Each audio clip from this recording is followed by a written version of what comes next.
We are back. We're so back. This might be a little bit of a shorter one today, but I think that it will be good. And to start, as always, oh my God, people are joining like crazy. That's great. Hello, everybody. Thank you all for joining me on this Saturday evening. I hope that you guys like. Oh, hi, Frankly. What's up? Well, I'm about to start giving my remarks here at the 1 minute mark. I have an entire little write up here that is going to accompany my larger write up that I'm going to do for my Substack as well. Mostly about how it is that the Epstein files, in particular, I think illuminate something very sickening for sure about our society and about what kinds of people are allowed to matriculate all the way to the top. Um, Luckily, I learned from my last foray into giving remarks that you must have some kind of a drink ready. So I'll be sipping on some fantastic seltzer here to keep my vocal cords going. So we're at the 1 minute mark, and so I'm just going to go ahead and get into my remarks. Um, so why don't we yeah, why don't we go ahead and start, man? All right, this is what I would call the filter. And a note before we get into it. And actually, you know what, guys, hold on. I'm actually gonna move you up here. That way I can maybe see the chat going as I do this. Um, Actually, no. I think maybe it's better if I have it down here. Now that I say that out loud, like an idiot. Let me just go ahead. Yeah, there we go. Yeah, this is good. Um, yeah, there we go. Okay, awesome. And then we will just do this. Oh, oh wait, this is crazy. What the fuck? Hold on. Can I not just like? Sorry, everybody. Hold on. Huh? That's interesting. Okay. Okay.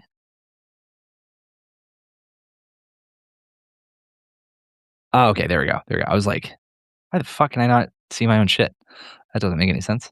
All right, there we go. Sorry, everybody. I know this is like just absolute fucking dead air right here, but it is what it is. All right, we are so back. All right, hello, everybody.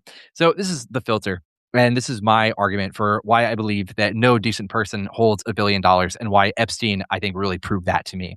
So a note before we get into it, everything I'm about to say on this live stream is backed by peer-reviewed academic research, and I'm publishing the full written version of these remarks with a complete bibliography to my Substack after we wrap. So if you hear me make a claim and you're like, that sounds like some shit he made up, just go read my citations, please. I did not make it up. Researchers at places like the University of Zurich, University of Utah, SUNY, Notre Dame, Cambridge, and the FBI and their own behavioral analysis unit made it up first. I'm just the one willing to say it to you all. And I'm just not going to hedge everything before it all becomes nothing. So there's this moment from, I believe, the 1980s or 90s, and I think maybe you've all seen it, where Noam Chomsky, famously a person who was in the Epstein files, is sitting across from a journalist, and the journalist is pushing back on something. And Chomsky says, well, I believe you believe everything you're saying, but what I'm also saying is that if you believed anything different, you would not be allowed to sit across from me right now. And that, to me, is the whole game. I don't think that it's like that the journalist is lying, and it's not that there's a memo from some shadowy figure telling them what to think. They don't have an earpiece in, right? The filter that I believe that Chomsky is referring to there happened way before the conversation ever took place. Probably when that person was like a kid, honestly, because the system selects for people who would say those kinds of things to Chomsky, because anyone who wouldn't say those things would never get that job. And I want to talk about billionaires with all of you today the same way. And I want to use the Epstein files to do it. Not because Epstein is the whole argument, mind you. He's not. But he is the case study that proves that the architecture exists to make a unaccountable, unethical class by itself. 3 million pages of documents were released by the DOJ. There are flight logs documenting over 700 flights with 154 passengers of significant public interest, financial records showing almost $500 million in cash flows, and correspondence that, this is the part that kind of freaks me out, treats the exploitation of children with what researchers would otherwise call a casual matter of factness, scheduling future encounters, discussing victim characteristics, no recognition of criminality, no moral concern from anybody in those emails. It's like they were just booking dinner reservations. And That is what I mean when I say that all billionaires are unethical, and why that's not the same as saying all billionaires are pedophiles. They are different claims, and I really need you to pay attention because the distinction matters, and it really matters if we're gonna like not end up with the whole thing just kind of becoming this like frayed, almost QAnon adjacent thing. Okay, this is the part I'm about to say. I think I'm going to get some flack for it, but I also think it's just the truth. Okay.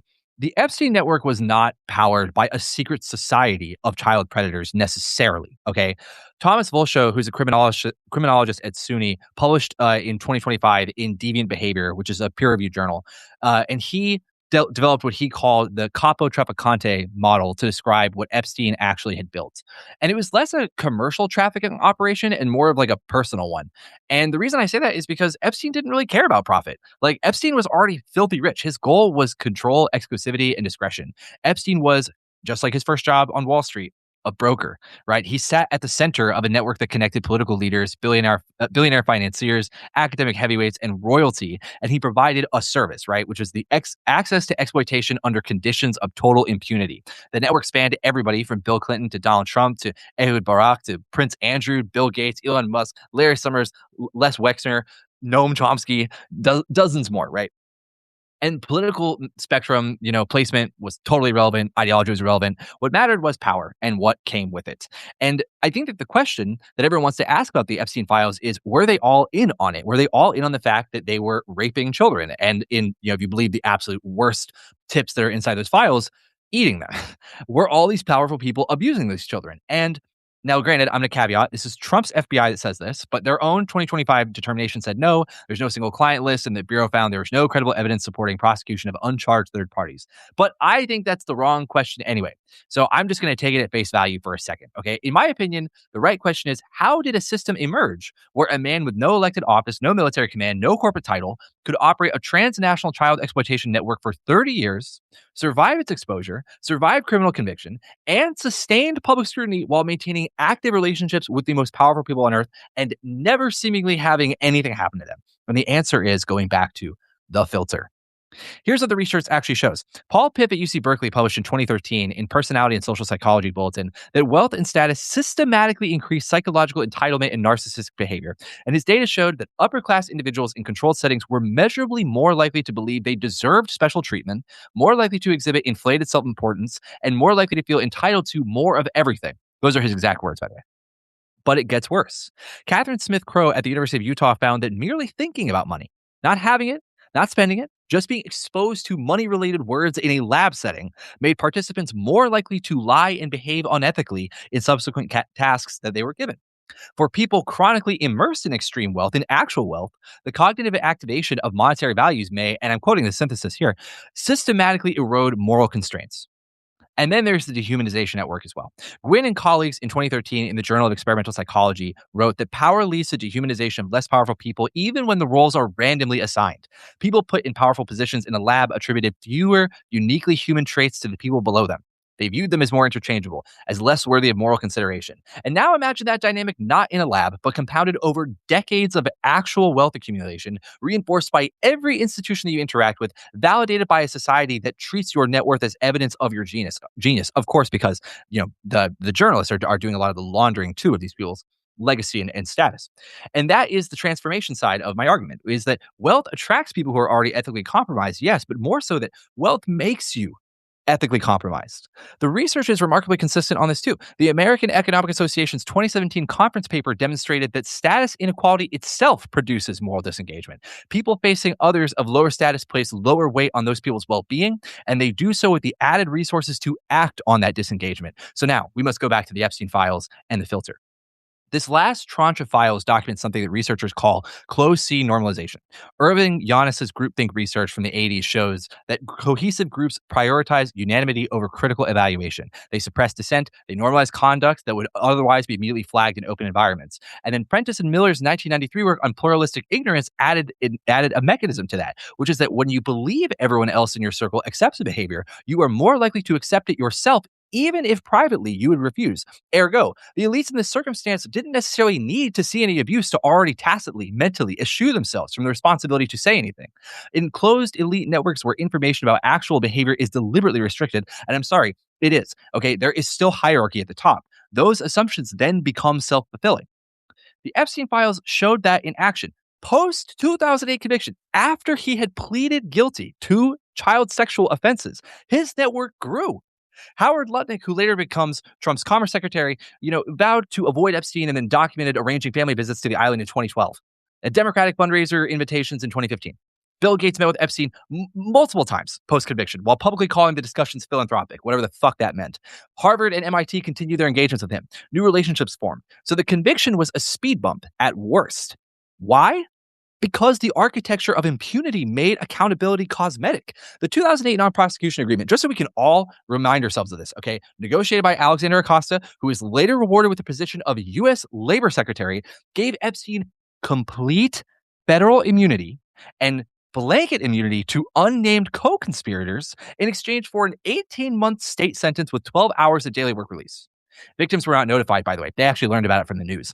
And the Columbia Undergraduate Law Review's 2022 analysis lays out how the DOJ's own principles of federal prosecution gave prosecutors such vague criteria for case prioritization that the discretion becomes a weapon and wielded predictably in favor of defendants who can afford to make the system flinch at them.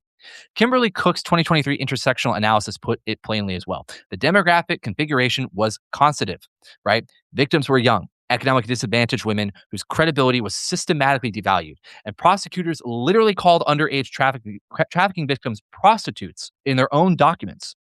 Decision makers, however, were mostly white, male, professionally elite. The defendant was wealthy, white, and connected. And so the system performed exactly as it was designed for in that configuration of society. JP Morgan, the bank, maintained Epstein as their client from 1998 to 2013, 5 years post-conviction. Internal communications showed that executives had awareness of large cash withdrawals and payments to young women. The bank paid $290 million to settle with the victims in 2023. They never admitted any criminality. They never took any individual accountability for any of the executives who were there during that time. No structural reform, just a check.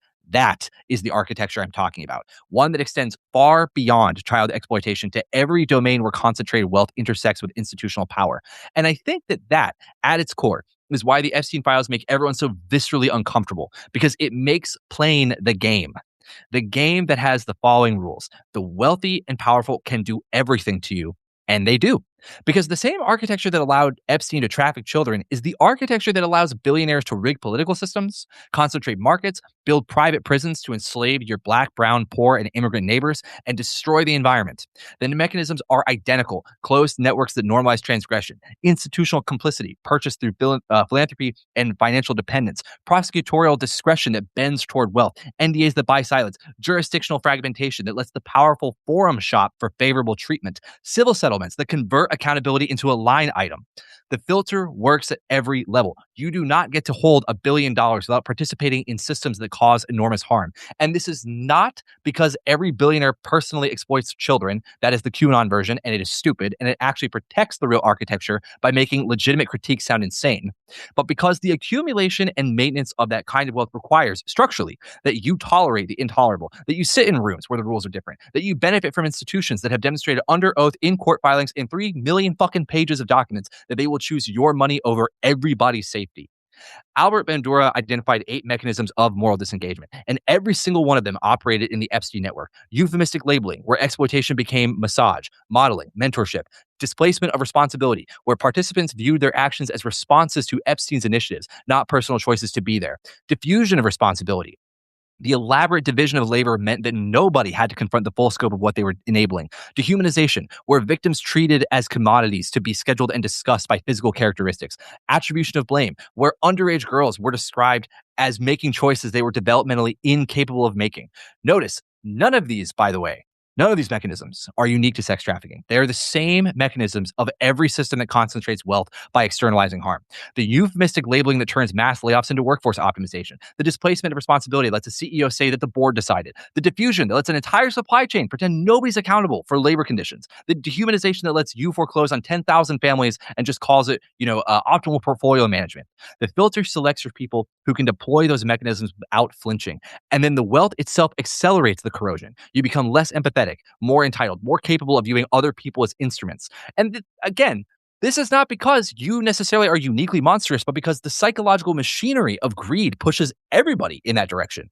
And the institutional architecture removes every guardrail that might stop that slide. Note, Epstein's network survived for like 30 years. And it is only because the system that produces billionaires is the same system that produced the conditions for his operations. A person with hard morals, somebody who would report the cash withdrawals, who would refuse the NDA or notify the victims, anything. That person exists and they exist everywhere, but the filter catches them.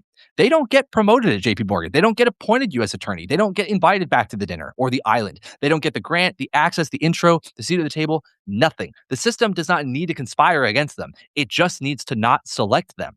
And it doesn't. And with all that said, I'd like to point out what our challenge is, which is that I care about preventing the next Epstein. I really do. But they're already here doing this shit somewhere else. What we all need to care about is dismantling the filter that made him possible. And that filter is the same one producing every billionaire currently who lectures you and I about philanthropy from a private jet or a private island. And that is my full argument and all of my remarks for this evening. But now I'm here to chill.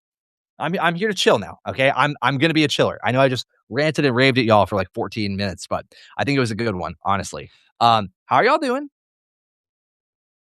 I think I did that. Let me see. He says, "Hey, I'm listening. Thanks for this research. Just doing my homework, so not as active in the chat." Oh well, thank you so much for listening at all. Let's see here. What else people have said? Franklin said we also need to consider if it's wise to even have millionaires. Please check out things like the Gini coefficient. Yeah, I definitely hear what you're saying there, Franklin. I think that generally speaking, it is a really really tough thing because I think that there is a level of private wealth accumulation that I think is probably not as problematic as, like, being a billionaire. I just don't know what the line is. I mean, I used to say that it was, like, $100 million. I think that's, like, the point where I could, like, feasibly imagine that you still have, like, some of your morals or something. But I think once you get above once you cross into the nine-figure club, I think that's probably where I would start looking at you as, like, no way. There's no way that you don't have crazy skeletons, that you're standing on top of at that point. But I don't know. I don't know if it's, like, that high or if I'm actually just, like, being way too charitable to people who otherwise would never be charitable to me. I don't know. Let me see here. CMDR Cool says the system you're talking about is Israel. Israel, Israel, Israel. Israel is the problem. Why haven't we heard about Les Wexner at all? I what's interesting about this is that I'm not even like predisposed to disagree that Epstein did act as like an agent, like a foreign agent for blackmail purposes, because there does seem to be a lot of evidence that points in the direction that like he was acting on behalf of another state. Um, I think that what's interesting about it to me though is that there's a certain level at which him being an agent of the state like stops making sense to me. And the reason why is because there's a point where like the people that he's collecting blackmail on also are implicated in the higher echelons of Israeli society too. And so like I look at that and I'm like, I guess like Israel doesn't give a fuck about that because Israel ultimately will like they'll blow up an entire apartment building block just to kill one person. So maybe they don't care. But it's like there's a certain point at which the risk profile I feel like is just too high to even have this be the way of getting compromising material. But maybe I'm just being naive and maybe I'm just not thinking of it all the way. I certainly have a lot of I have a lot of interest in how willing Tucker Carlson especially was to jump all over that theory though, because I mean he has really promoted that. He has really really promoted the idea that Epstein specifically was an agent of Mossad, which is I don't think I don't think it's impossible by any means, and I don't even necessarily think that it's unlikely. But I think that it's also just equally likely to me that the guy was just like rich, and then he knew that an easy way for him to keep having his own personal desires met was to continue to implicate more and more of his rich friends because that way he could keep getting away with it. Because that's the thing that I didn't cover in my remarks, but in my larger research, I'll be sure to, which is that I believe that Epstein was what would be known as a preferential pedophile, where I actually believe very seriously that Epstein like did want to have sex with children. But I don't believe that necessarily everybody who got onto that island for the first time came with the express desire to have sex with children. I think that there's instead this very twisted social inertia that happens where they all, because they are so rich and powerful, normal life, normal pleasures just don't do anything for them. And so they have to do sick shit in order to have their rocks get off, right? And for some people, that's shooting civilians in Sarajevo. And for some people, it's knowing that their friends do things like fuck kids because they don't. I think that legitimately what happened to some of these people is that they were like, oh, okay, I guess that's just what we do here. And they then began to do it. And this is what is known as a situational pedophile, where it's like they don't seek out children, but they will abuse them if they're in front of them. And I think that that is what a lot of these people who are implicated in the files, like, I think this is literally what it was. I think that for a lot of them, they were like, oh, okay, I guess that just like if you go to Jeff's Island, that's what you do is you have sex with kids. And I think a lot of them just turned a blind eye to it.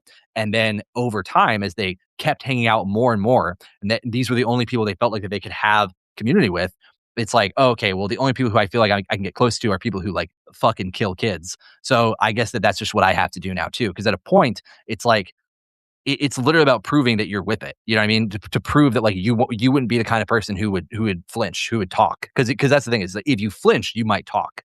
And I think that for a lot of them, they just kind of threw their morals out because they wanted to keep hanging out. And I mean that's the most pathetic reason possible to be a fucking monster. But I really do think that's what it was for a lot of these people. But yeah, I mean it's crazy. All right, let's see here. CMDR Cool says Epstein was picked to take over for Robert Maxwell at age 10. Like Epstein was picked at age 10? I did not know that. Franklin says, I'm telling you, even $1 million can corrupt people. Once someone is priorities changed, it is too much hoarded wealth. Excuse me. I've had friends inherit money and I've seen it go so badly. I mean, it definitely corrupts people for sure. I mean, like having access to what you think is an extreme amount of wealth, I think is the big thing. I think that, as I read through a lot of those papers, man, like it was pretty evident to me that you didn't actually need it to be $1 billion. You just needed it to be something that seemed otherworldly to you. And I think that that's like what, begets the sort of corrupting influence you're talking about. CMDR says, he was only rich because of Mossad, and then says later, Bill Barr, Senior Epstein, Wexner, and Ace Greenberg are all related. Oh, you mean that they like have a relationship with each other in that they ran in the same professional networks? I see. Yeah, one thing that I will say to all of you is I think that like a lot of you, I have really been struggling over the last week with just the sheer depravity of what's inside of the files. And of course, some of these are just tips, and tips can always be complete confabulation, like it can all just be made up. But I just don't think it was.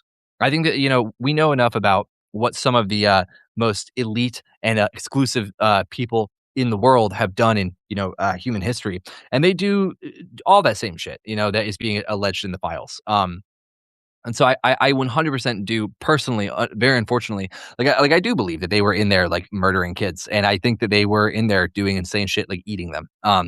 And I think that it all comes down to one thing, which is that these people literally felt like that the only way to keep the mutually assured destruction, the social bond going, was to raise the ante and see like, okay, you're fine, and you're not talking to the press or anything about the fact that I'm like like abusing children sexually, but like, what will you tell them about? And I think in a way it was like this crazy game of chicken until finally the norm that had happened was like, oh, when you go to Epstein's Island, you might be asked to like eat a kid.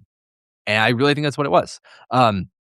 Franklin says, we have to solve this issue with greed or it's literally going to kill us all. Yeah, you know what, Franklin? I'll say one thing, man, which is like, I am so fucking shocked, honestly, at the complete like dismissal of climate change from national conversations in the United States. Like, I know it's never been like truly a political issue that like either party is actually interested in solving, but like the fact that it's just like not even getting talked about now. I mean, like at least around the 2020 election, like you heard about it a little bit, but man, oh man, it's like as soon as Biden took over, it just fucking disappeared. And like I think it got what's the word? Folded into a lot of other policy discussions about things like like infrastructure and whatnot. I think it was always kind of like waved at. But it's just crazy to me that like the political and finance class especially, they have acute knowledge of what climate change will do to their wealth. Like they know it will collapse the economy completely. And they still treat it like it's just like this annoying thing. They treat it like they have a phone that they need to back up 500 gigabytes worth of data for. And it's just going to take them all day. So they're annoyed about it instead of treating it like their face is being eaten by a bear. It's bonkers to me. Like, and any time that any big ecological disaster happens, anytime that an oil company has something happen where they fuck over an entire like a region, it's always just treated as like, oh, that's too bad, instead of, oh my god, that's like another knife in the stomach of the entire planet. And I just find that like insane. And we have totally maladapted to these circumstances as a society to the point where we also have a similar reaction to, oh, a big upset happened, maybe like a ref rigged a game, to, hey, like oil companies will murder your fucking children. Like today, they're doing it now. Hey, plastics companies are poisoning you.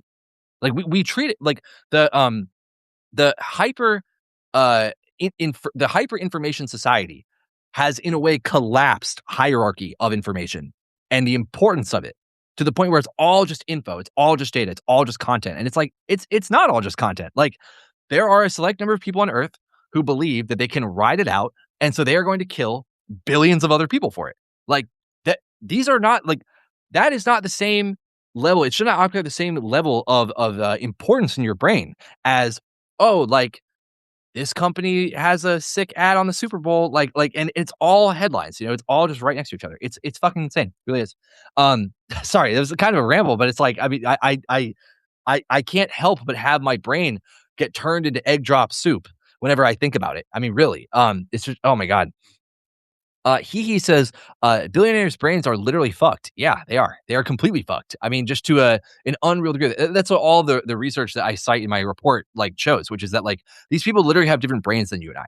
Like they have a different sense of what is correct. They have a different sense of what decency is. Who deserves decency. I mean, this is why people are noting how in the Epstein files, the billionaires who talk to Epstein, they talk about normal people, like everyday people, as cattle. They directly refer to it because in the same way that you and I have trouble imagining a billion of anything, like they do too. They actually have a really hard time with it. And so instead of like them using language that makes real the consequences of what it is that they're going to do, like say 8 billion people, right? They instead just kind of like refer to us in like smaller ways of like smaller groupings, right? So instead of it being 8 billion individual people, it's there are poor people.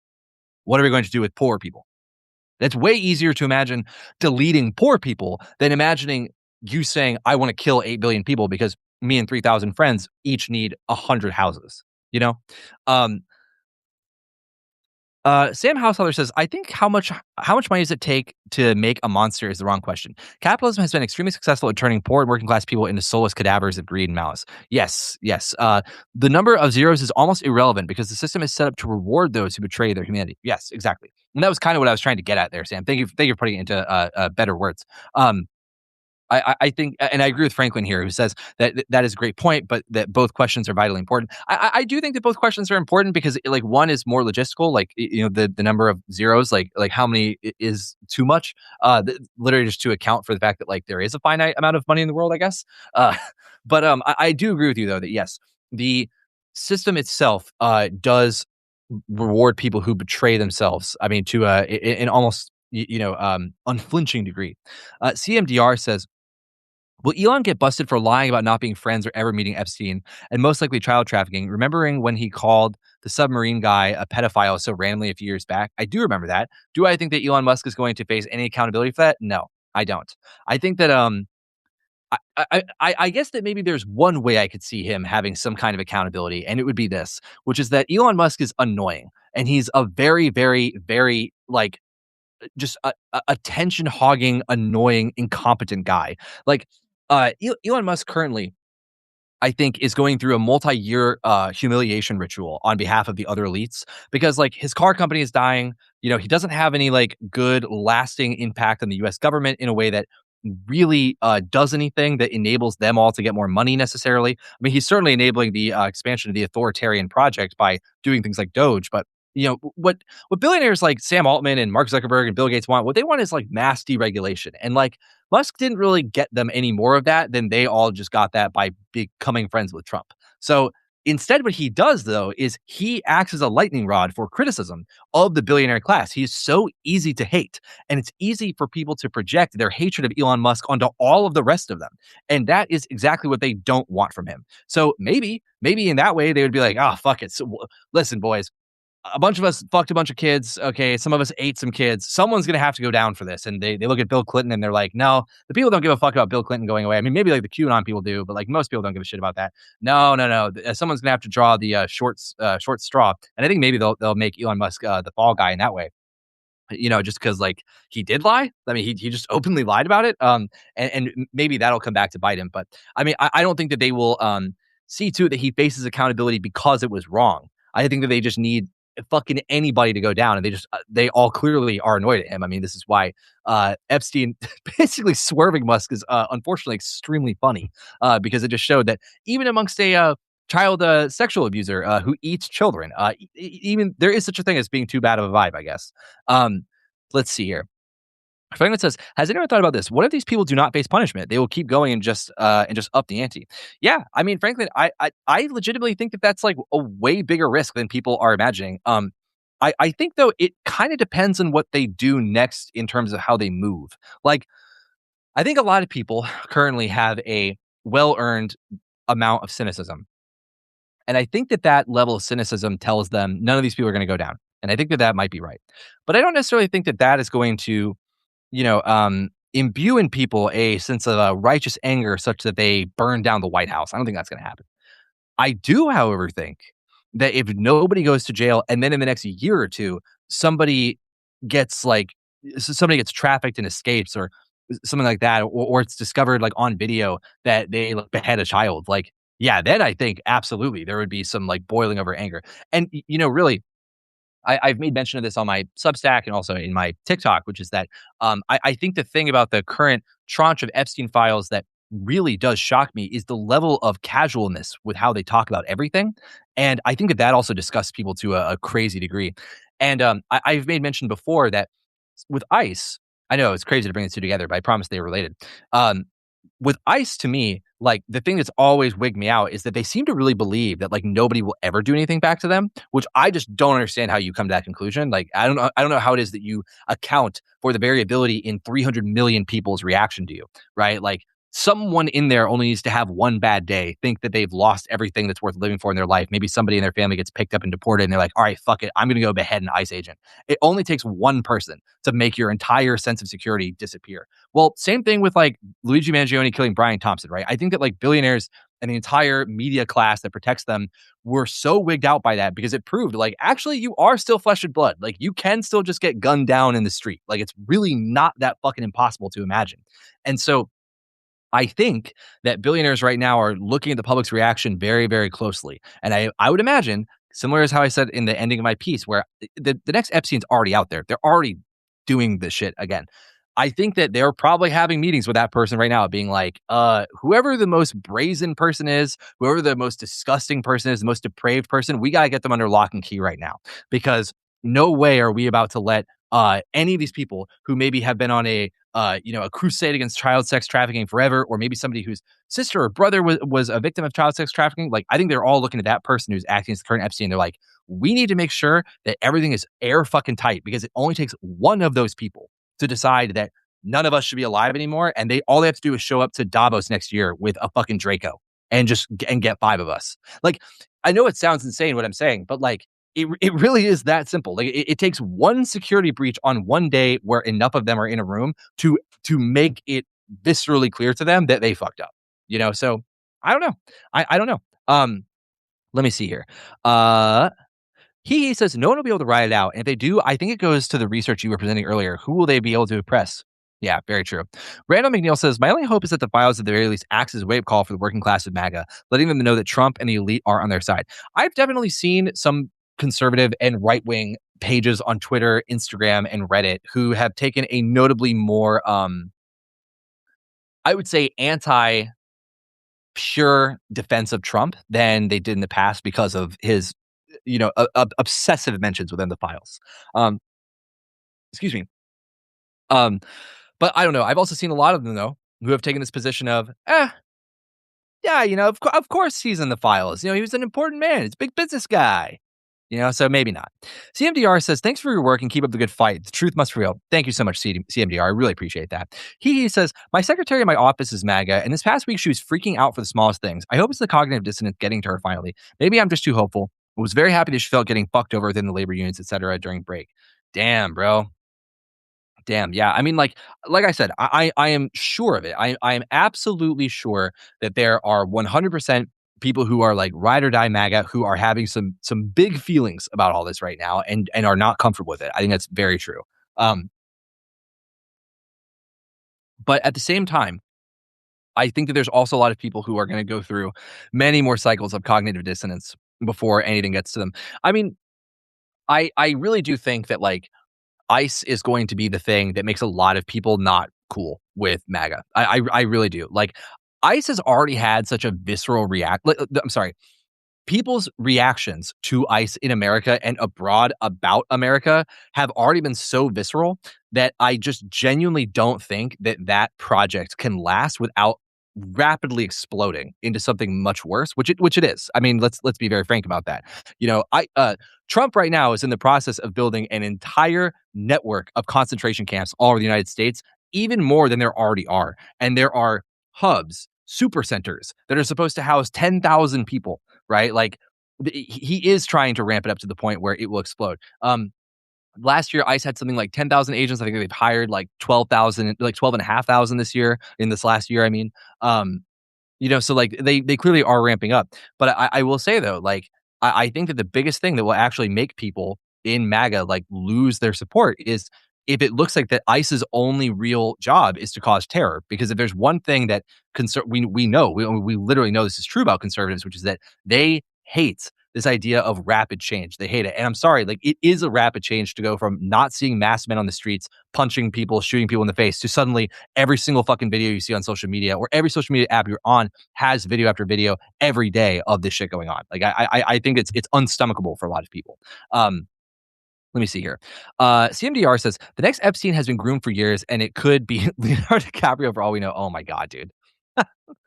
I don't think Leonardo DiCaprio is the next Epstein. But then again, I mean, who the fuck knew that Epstein was Epstein until it came out that Epstein was Epstein? You know what I mean? Besides all the people who knew Epstein. Um, I'm drinking some wonderful Maker's Mark, by the way. And I can do that here on Substack because Substack isn't a fucking pussy of a platform and believes that actually you should be able to just watch people drink liquor and smoke cigars, as opposed to TikTok, which seemingly treats me having a cigar in my mouth even as me looking at the camera in the way that an old 50s cigarette ad and telling kids every few seconds, smoke, smoke. It's crazy. Let's see here. Franklin says, I officially deleted TikTok. Where else have y'all been going instead? And CMDR says, Substack only for me and Upscrolled and DuckDuckGo. Yeah. Yeah. I think when I get to the point where I have 10,000 people on Substack, that's probably when I'll delete my TikTok, to be honest, because right now I am at 7,000. I think getting to 10,000 by the summer is like very reasonable. And we'll see. We'll very much see. Franklin says, I think liberals are going to have some serious waking up moments in the coming years. A lot of them don't yet understand that both parties are corrupt because of Citizens United. I don't know if I agree with that, to be honest, on both counts. I don't think that liberals are going to have more wake up moments in the next few years than they already could have. I think legitimately, like, if you were a blue dog Democrat and you stood 10 toes down to say, I'm going to vote for Kamala Harris no matter what, no matter what. And meanwhile, she's over here just like, I support Israel's right to blow the heads off of every man, woman, and child. Like, I think at that point, the idea of them having cognitive dissonance over like corruption of all things, come on. Come on. I don't think so. I just don't think so. And also, like, there are plenty of like hardcore blue MAGA style liberals who, like, even though they say that they don't fuck with corruption, like, they 100% know that Democrats are also bought and paid for.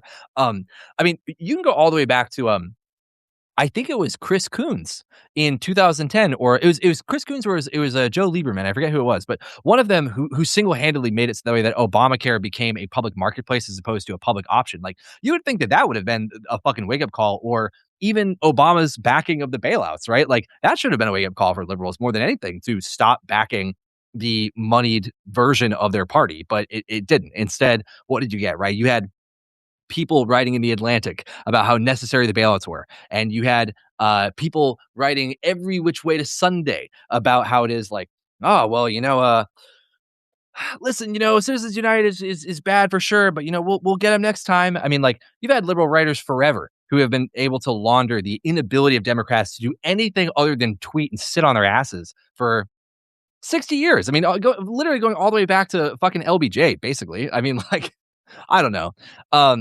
G's algorithm says ICE is going to turn because they aren't getting paid.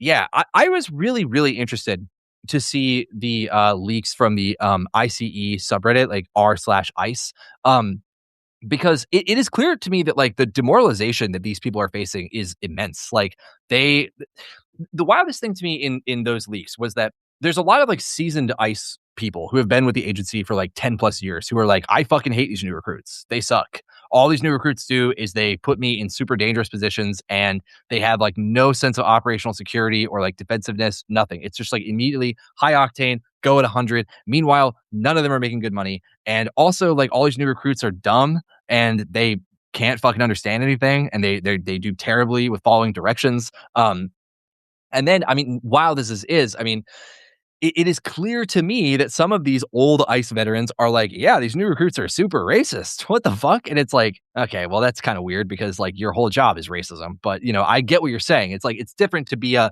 old, George Bush style racist versus being a Nazi. And some of these people are dead ass uncomfortable with the fact that like some of their coworkers are Nazis. And they're just like, yeah, I'm not a Nazi. And it's like, well, if you sit down at a card game with 9 other people and they all say they're Nazis and you don't leave, then you are a Nazi. You know what I mean? Let me see here. CMDR Cool says delete TikTok ASAP. 94% of Congress is APAC funded. Yeah, this is fair. I did like AOC recently rejecting APAC. Did you see that? Great call on the bailouts. I did not see the AOC recently rejected APAC. That's very interesting. He says Kamala HQ literally is killing me. Dude, I know. Kamala HQ is embarrassing. I mean, it's a national embarrassment that woman is allowed to continue to propose to people that she has anything worth to say. And you know what? I'm gonna put a friend of mine maybe on blast a little bit. And so if you see this, please know this is all said in love. I had a friend last night while I was at a party who said that I think at this point, like the Democrats' like only hope is like if Obama comes back and takes back his party effectively. And I heard that and I was like, no, that's not true at all. And here's why. So Kamala Harris has nothing worth saying because she's a loser, right? She literally has lost routinely. And in the things that she has won, she has barely won them. Okay. And then there's Obama, who's not a loser, right? He won his presidential elections twice, and he had a decade and a half straight of just winning, right?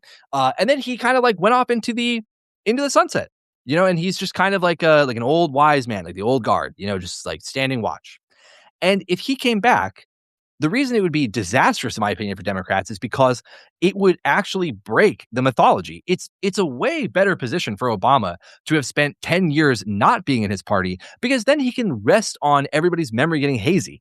And especially because Trump is so bad and Biden was so bad and Trump again is so bad that now people could just look at his presidency with rose-colored glasses that they are willfully adding more and more lenses to, right? Like it's way better for him and I'm sure his mental health and his sanity and his ability to not get booed everywhere he goes, to not remind them that he is the reason that Trump fucking exists. Like his impotence in the face of the financial crisis and his unwillingness to look people like Timothy Geithner in the face and be like, yeah, dude, I'm glad I got in this chair. You are fucking useless. Go away. His unwillingness to do any of that is quite literally what made Trump possible.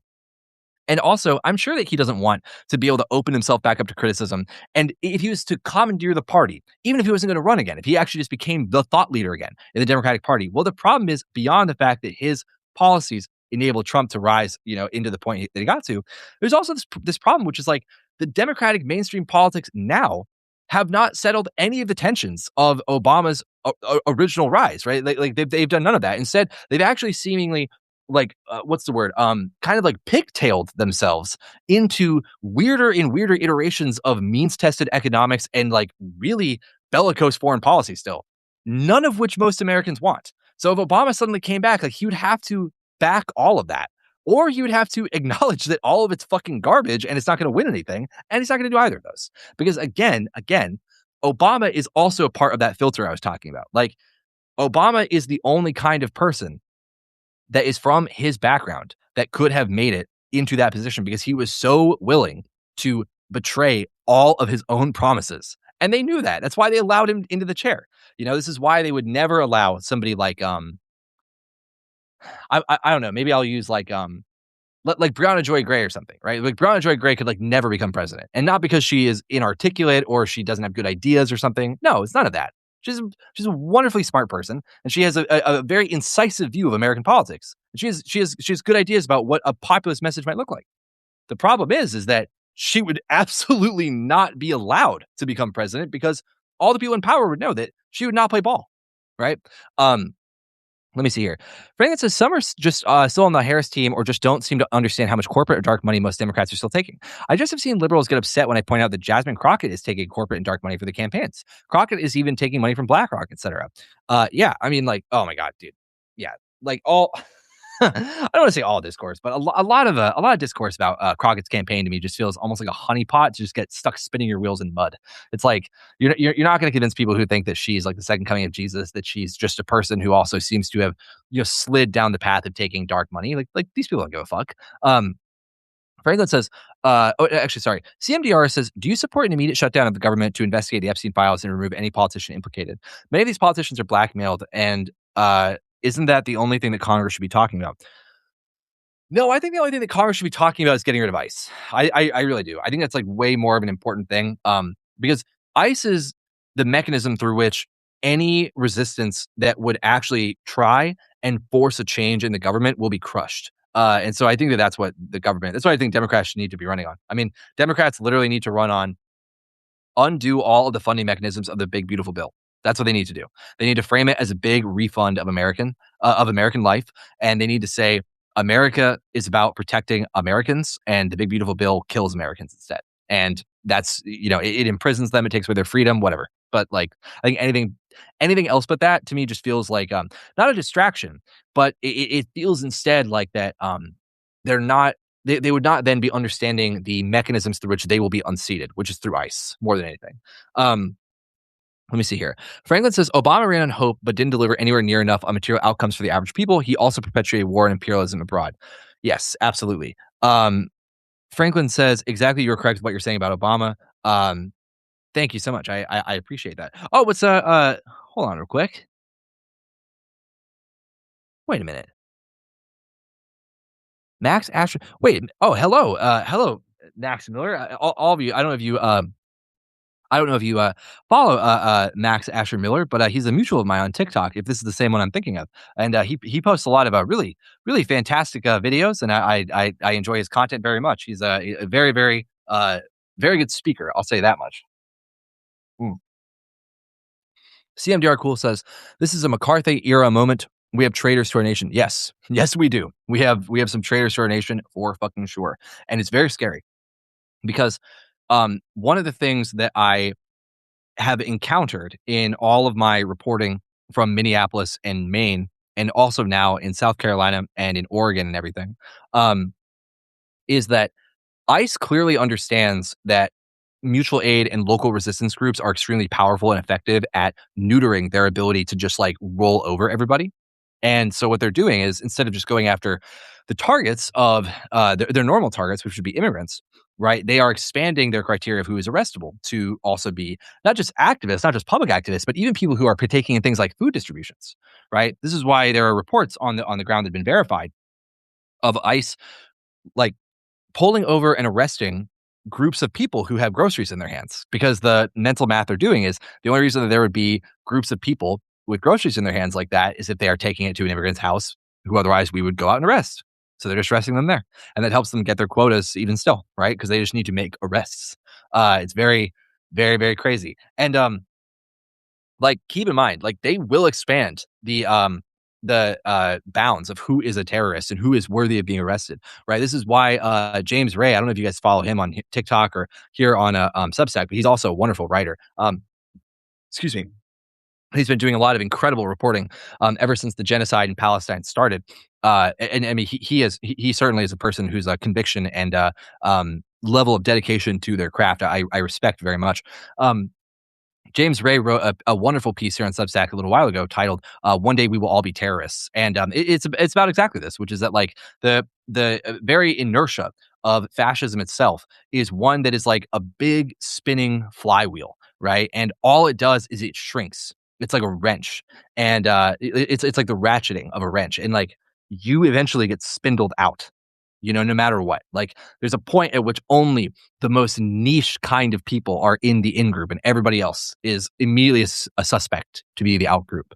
And they will look for any reason possible to make you the out group, which is exactly what will happen here in the next year, I would say. I mean, ICE has made it exceptionally clear, both through the explicit things we know about them and also just through all the leaks that have come out, that like they are investing extraordinarily huge sums of money and attention and time into standing up a surveillance empire that will make it so that way that thought crimes are not illegal, but everything past that will be illegal.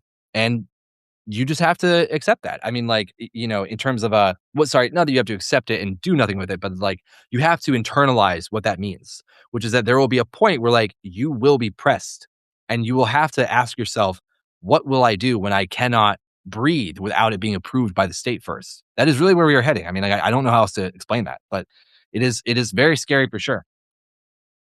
Which is why when I say that the only thing that Democrats or any fucking, progressive resistance politician, whoever, the only thing they should be talking about is dismantling ICE and taking the money and doing something else with it. Like everything else but that to me is just really missing the point of where we are right now. Because, you know, I think it's important that everybody understand, like, this agency will not allow you to just get rid of them without it being absolute and swift. Like, this idea of an administrative I've seen some people who have written articles where they actually talk about what does dismantling ICE actually look like, and some people, I think, just lack the understanding that, like, you can't give them a ramp down period. You can't do any of that. Like, the the next president has to literally come in and be like, "This agency is gone. Executive order, it is gone. It is an executive agency. Like, you are all unemployed now. Um, Immediately revoke everyone's access to all their systems, everything, and just immediately undeputize them, whatever. Like, and I think that it's gonna have to be this like generational moment where a president who wants to win has to be willing to make a shit ton of enemies, and specifically under the purview of like, I am the commander in chief of the armed forces. I am directing, I don't know, like the military to come to Washington, D.C. only to protect me against ICE officers and their deputies and everyone who might want to do me harm because of doing this. Because that is the stakes. Like, these people are armed. They're dangerous. Like, they don't believe in democracy. They don't believe in freedom. None of that. They are the most anti-American people possible. And I'm sorry, like, they all have to get fired. That is the minimum of what needs to happen to them.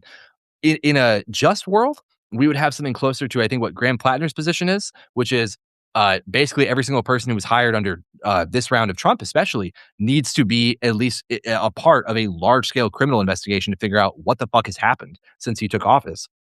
And anybody who is found taking any part in any of these operations, on the ground, terrorizing Americans, like, they need to be put on trial. I mean, that would be the just thing. But the sensible thing, if you want to have national cohesion at all, is to fire all of them.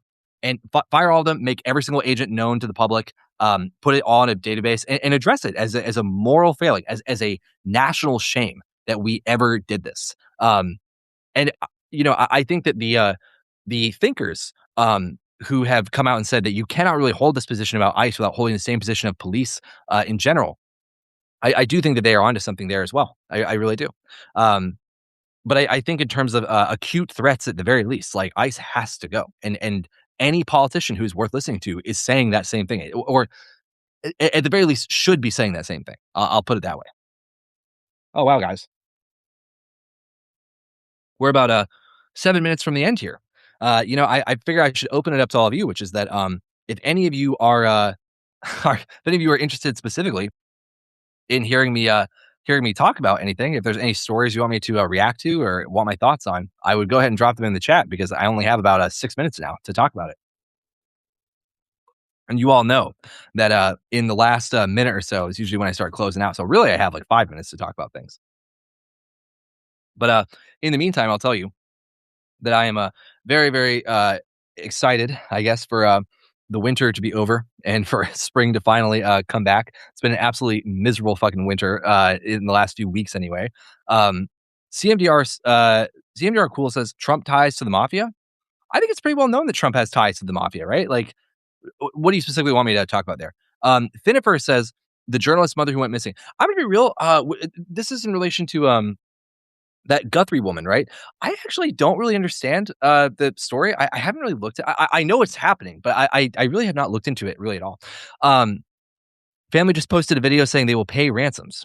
Wow, that sucks, man. I really hope that it's. I hope that her mom is safe. But yeah, I was unsure of what the circumstances were that led to that woman going missing. Did the journalist like say something about anything in particular that people are trying to connect it to? Is like this is like a retaliation? Because I just don't know. CMDR Cool says, I heard Israel is tied to that. CMDR Cool, I think you seem like a fine person. And I appreciate all the engagement that you have in in my comments. I must ask though, how often it is that you tie things back to Israel? Because I have no idea, by the way. I'm asking genuinely. I don't know what it was. Yeah, I don't know the exact details, but it has to do with Epstein. Oh shit. Oh, her mother was looking into Epstein. Is her mother like a researcher? Like, or is she just like a woman? Because like, if her mother's just a woman, then that wouldn't really make sense to me that it was like tied back to that. I mean, like, plenty of people have been looking into Epstein forever. There have been journalists who have, gotten super, what's the word? Deep into the weeds of Epstein, right? And like, they didn't go missing, so I don't know. You know what? Actually, there's that one kid. Excuse me. There's that one kid on TikTok who actually drove a boat to Epstein Island and then was reporting that he was having his house surrounded by black vans. That shit was really crazy. That was actually really crazy. I do believe that the government in that case was intimidating him because they're like, yeah, don't go to the fucking island, dummy. You know what else, guys? I'll say that one of the wildest things to me about all of the images and the files that have dropped are just the I don't know if you guys have seen it, but there's a website where you can actually look at every single video that was in the files, at least ones that don't have CSAM on them. And man, it's wild how many of the videos are just like Epstein taking like vertical videos like this of the island and his house on the island and stuff like that. Like, because he clearly was like appreciating it, but it really does show that like, man, these people ran in some fucking insane looking spaces. Like, they really did. Like, they just had some of the most opulent fucking houses, opulent like amenities and everything. Let me see here. CMDR Cool says more and more about Israel every day. Why else is the United States funding the bombing if a genocide in Palestine? I'm not really following what you're saying there. I'm sorry. I'm going to be honest with you. Um, not trying to be a dick. I just like actually don't really know what you're trying to say to that. Well, guys, Finiver says also apparently the Oracle creator has his own island now. I mean, a lot of the billionaires have their own islands. I mean, like I don't really know what you unless you're trying to say that like, oh, maybe this is like another Epstein island. I mean, I think that one of the most unfortunate things about how the Epstein case in general was communicated to the public is that like Epstein is just like another one of them. Like, there are probably 100 Epstein Islands. Like Epstein Island was not like the island where like all billionaire sex trafficking happened. It was one of them. You know what I mean? It's just that this is in the same way that like it's not to say that billionaires don't get it's not to say that billionaires get murked every day, but it's like billionaires come under like public harm and like public scrutiny all the time. Like, the reason that Luigi Mangione made the fucking headlines is because he killed one, and like there's probably attempts on billionaires' lives every day you don't hear about. It's like it's similar thing where it's like Epstein Island is just an island where that happened. It's not the place where it all happened. CMDR Cool says the U.S. gives money and bombs to Israel to drop on innocent Palestinians. Yes, they do. CMDR Cool says families, babies die every day, and the U.S. is not stopping it. I mean, yes, I agree. I know that that's happening because the United States is willing to commit genocide literally anywhere because we did it on our own soil first. Yeah, it's it's definitely extremely fucked. I will. say this last thing though, guys, which is that as we head into the final minute of Corncast, I really appreciate everybody who stuck around and talked with me. Um, and I really appreciate all the people who engaged in my chat, engaged with each other. That's always wonderful that I get to chat with you all. But as always, I ask that if you are not a paid subscriber to Pop Off in the Pocket, my newsletter here, I really recommend that you become one. It's $5 a month forever. Inflation be damned. And I hope that some of you will become my paid subs. And I hope that you look forward to reading the report that I'll put out here in the next day or two, where I detail more of the academic analysis of the kind of psychology that billionaires currently have with each other. But as always, I will always end Corncast by asking all of you the same thing, which is that please rate this 1 out of 10 in the chat. Please put your rating of this live stream because, and Franklin, I try to go live every Saturday evening. That's the schedule I'm trying to stick to. But yes, please rate this chat 1 through 10 and let me know what you think I could have done better. Or if you really liked it, then tell me that too. I always love hearing that I did a good job. Call it a praise kink or something, I guess. um, but yeah, guys, I have to get going here in a second because it is it's a party tonight at my house, and I have to make sure that I'm all ready for it. But I love you all. Well, everybody, this has been fun. Thank you all so much for sticking around. I'll see you next Saturday.